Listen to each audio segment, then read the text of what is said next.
বিরতির পর স্বাগত। 12 এপ্রিল থেকে শুরু হচ্ছে রাজ্য জুড়ে বৈশ উৎসব। দুদিন ব্যাপী চলবে এই মেলা। করবুক মহকুমা বাসীচন্দ্রপাড়া এইচএস স্কুল মাঠে এই বিশেষ অনুষ্ঠানের আয়োজন করা হবে। তবে তার আগে আজ মহকুমা শাসকের কনফারেন্স হলে একটি প্রস্তুতি বৈঠকের আয়োজন করা হয়, যেখানে মহকুমার সমস্ত উচ্চপদস্থ আধিকারিকদের নিয়ে এই বৈঠকের আয়োজন।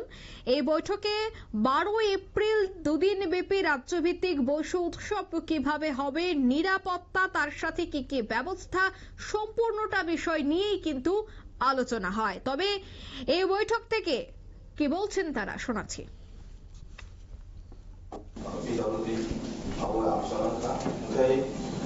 যেটা কনস্ট্রাকশন সলিমানি কারণে যে আবো নাই তো মাঠও ভর্তি খেয়েছে আবো উইদিনটা আবো একদম অন টাইমও আবো হানো ক্লিয়ার খেলেছে দেখো আমি বলছিলাম ওইটা তো অলরেডি ডিসকাশন হয়ে গেছে, ওইটার জন্য চিন্তা করার বিষয় না। যে ইয়ার ব্যাপারে যেটা এখন আইএসএফ যেটা বলছিলাম, আমি খুব নিজেই ভিজিট করছিলাম দুইবার।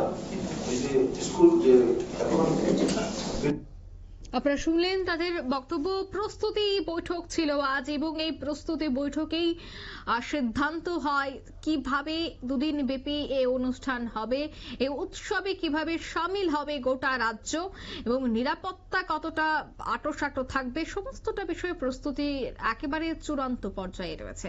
নিয়ে নিয়েছে ছোট্ট একটি বিজ্ঞাপন বিরতি, সঙ্গে থাকুন।